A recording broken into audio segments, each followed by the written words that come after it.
안녕하세요. 오늘은 2025년 10월 30일이고요. 제가 요새는 부담을 안 느끼려고 꾸준함을 목표로 웬만하면 주에 영상을 한 개만 찍으려고 하고 있는데, 오늘은 긴급히 어제 말했던 내용과 이어서 해야 할 말이 생겨가지고 영상을 켰습니다. 어제 제가 환승연애 4를 아주 재밌게 보고 있다 그래서 추천을 드렸었는데, 특히 이제 원규 형님을 거의 찬양을 했는데 하루 만에 새로 공개된 화 때문에 원규 형님이 떡락을 해버렸더라고요. 저는 사실 보면서 되게 좀 감정이입도 했지만 나름 이렇게 덤덤하게 저때 둘 다 되게 힘들었겠다, 헤어질 즈음에 마음 아팠겠네 이러면서 봤는데, 보고 나서 유튜브 클립 같은 거 댓글을 보니까 거의 뭐 원규 형님이 죽일 놈이 돼 있더라고요. 절대 재회 반대고, 원규 형님 좋아하셨던 분들도 다 돌아선 것 같은데, 그걸 보면서 안 되겠다, 원규 형님 두둔 영상 찍어야겠다. 물론 보면서 저도 지연님 너무 아깝다, 마음 아팠겠다, 되게 저렇게 사랑했는데 되게 힘들었겠다 이런 생각하면서 봤지만, 그러면서도 또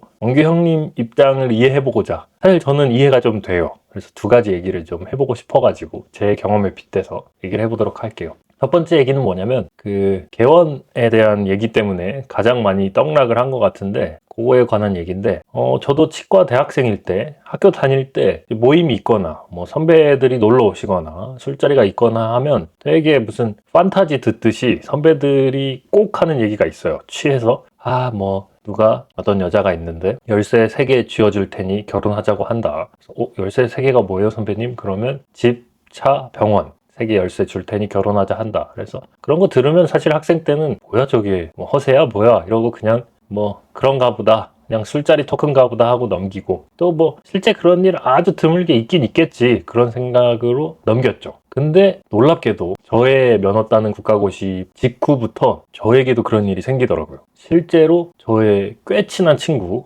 거의 엄청 친하다고 말할 수 있을 정도의 친구도 어느 날 굉장히 진지한 얼굴로 조용히 저를 부르더니, 둘이 있을 때 자나 혹시 결혼할 때 외모를 포기할 수 있을 것 같아? 이렇게 물어보는 거예요. 그래서 갑자기 그건 왜 물어? 이렇게 하니까 그 친구가 내가 지인이 한 명 있는데 뭐 외모가 특출나진 않지만 그 여성의 부모님도 그렇고 그 여성도 그렇고 사위나 남편으로 전문직을 원한다. 근데 그 다음은 이제 어필인 거죠.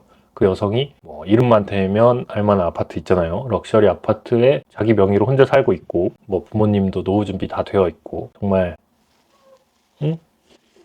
응? 정말 너에게 충분한 지원을 해줄 수 있는 집안이다. 근데 뭐 외모가 특출나진 않다. 이런 얘기를 굉장히 진지하게 하는 거예요. 와, 실제로 이런 수요가 있구나. 비단 이런 것뿐 아니라 그냥 일반적인 사교 모임에서도 우스갯소리로 이런 제안을 들어요. 뭐 병원 차려주면 결혼할 수 있습니까? 막 이런 농담을 듣기도 하고. 그래서 생각보다는 꽤 흔한 일이구나, 이런 걸 첫 번째로 말하고 싶었고요. 두 번째로 말하려 하는 건, 사실 지탄받을 수도 있고 욕먹을 수도 있는데, 제가 공감 능력이 부족해서 얘기하는 게 아니라 공감을 여러분들께 원해서 하는 얘기인데, 한의사의 정확한 사정은 제가 모르지만 치과의사라고 생각을 하고, 원규 형님과는 다를 수도 있지만 두둔해보고자 하나 얘기를 하면, 치과의사라는 직업을 달고도 진로는 몇 가지가 있어요.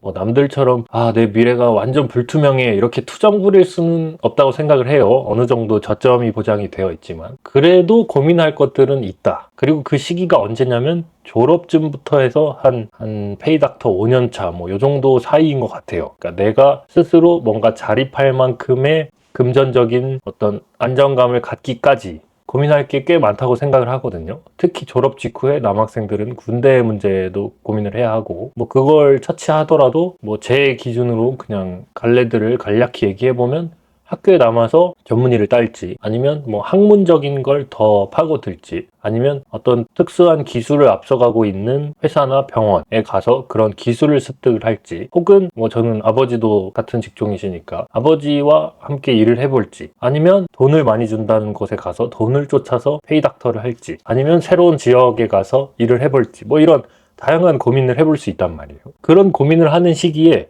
굉장히 혼란스러워요. 이 혼란을 가중시키는 게 동기들이거든요. 동기들이 6년간 아주 똑같은 생활을 하잖아요. 거의 아침 8시, 9시에 만나서 보통은 5시, 6시 혹은 늦으면 9시, 10시까지 똑같은 공간 안에서 똑같은 행동, 똑같은 교육을 받던 친구들의 갈래가 다양하게 나가는 거죠. 외부에서 보기에는 어차피 다 치과 의사 되는 거 아니야? 이렇게 얘기할 수 있지만 우리 안에서는 뭐 재밌게 얘기해보면 1차원적으로 가장 부러운 친구들은 졸업하면서 바로 병원이 생기는 친구들이죠. 집이 뭐 워낙 잘 살거나 아예 그런 인프라가 갖춰진 병원장이 아버지거나 뭐 가족이거나 그런 친구들은 뭐 졸업하면서 글로 슉 가겠죠. 병원 확 생기고 1차원적으로 그런 친구들이 부러울 수 있고 또 뭐 너무 학문적 열정이 강해서 이미 학교 다닐 때부터 그 연구에 대한 장학금을 받으면서 연구를 이어서 그냥 졸업하면서도 쭉 하는 친구들도 있어요. 뭐 이런 친구들은 진로에 대한 고민이 없을 수도 있지만 그 외에 또 학교 남기로 떠나기로 막 고민하다가 결국은 남는 애도 있고 결국은 떠나는 애도 있고 막 이렇게 군대 가는 친구도 있고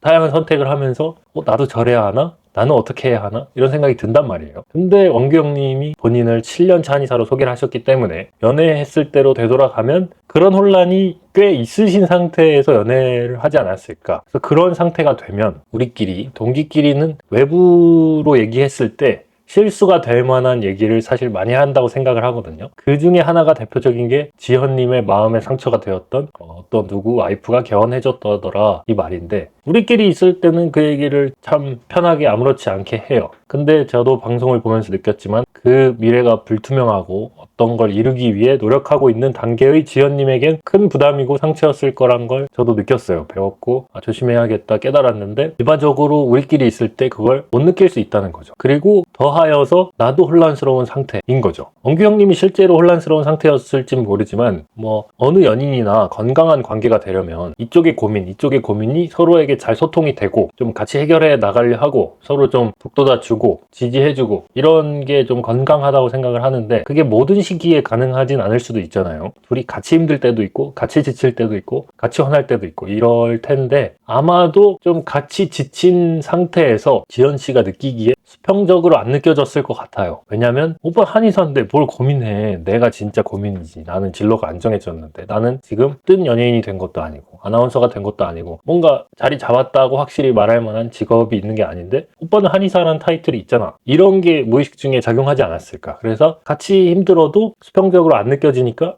지현 씨가 훨씬 힘들었겠죠. 그리고 그 반대 입장인 원규 형님도 그런 걸 무의식 중에 느꼈을지는 모르겠어요. 그래서 수평적이지 않다는 느낌이 사실 아래에 있다는 느낌도 기분이 좋지 않지만 연인 간에서 위에 있다는 느낌도 기분이 좋지 않을 거거든요. 그런 상태에서 나도 내 거 고민해야 되는데 지현 씨가 이제 진로 이거 할까 저거 할까 어떤 생각이 너무 많다 보면 말이 안 예쁘게 나가는 거죠. 그리고 이제 그 개원 얘기 말고도 원규 형님이 많이 떡락한 포인트가 이제 그 본인 인터뷰에서 얘기하셨던 좋고 밝을 때 좋았는데 이제 그 힘들어 할 때 힘들었다로 또 욕을 많이 먹던데 저는 소신발언하자면 이거는 연인의 당연한 수순이라고 생각하거든요. 이 시기를 극복하지 못했기 때문에 결혼까지 못 간 거라고 생각을 하고 어느 연인이나 좋은 시기 나쁜 시기가 있잖아요. 근데 아마 시청자들은 나쁜 시기를 극복했기를 응원하기 때문에 욕하는 것 같은데 극복 못해서 결국 헤어진 거고 결국 환승연애를 나온 거잖아요. 그래서 저는 이 포인트는 욕하기보다 앞으로 원규 형님이 지연 씨를 놓쳤던 것에 대해 뉘우치고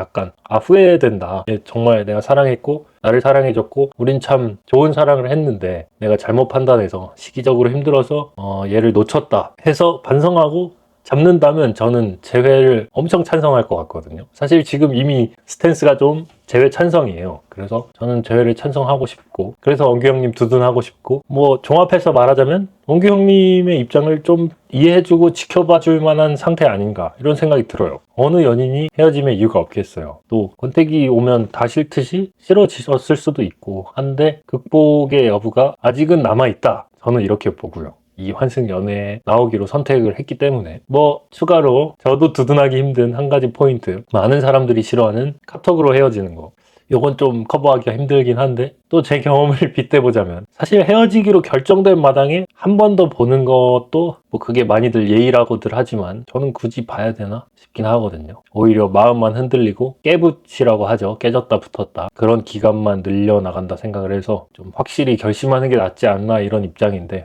어쨌든 이건 커버는 아니고요. 카톡으로 헤어지면 안 됩니다. 만나서 헤어져야죠. 그게 마음이 힘들더라도 예의 있는 거라고 합니다. 어쨌든 뭐 그래서 이런 얘기들 하면서 원규 형님 한번 커버하고 싶어가지고, 원규 형님도 고민이 있었던 시기였을 수 있고, 악의 없이, 악의적인 표현이 아니라 부담 주려는 게 아니라 그냥 정보 전달이었을 수 있다. 물론 지연 씨 상처에는 공감합니다. 그게 부담 당연히 되죠. 상대방 입장에서. 또 연인이면, 사랑하는 사람이면 고민을 같이 해결해주고 싶으니까 그런 거 부담될 거란 건 당연히 이해되는데, 어쨌든 원규 형님이 다시 민심을 회복하고 응원 받았으면 좋겠네요. 제 얘기는 여기까지고, 또 한승연애 보면서 할 말 생기면 찾아오도록 하겠습니다. 끝입니다. 끝!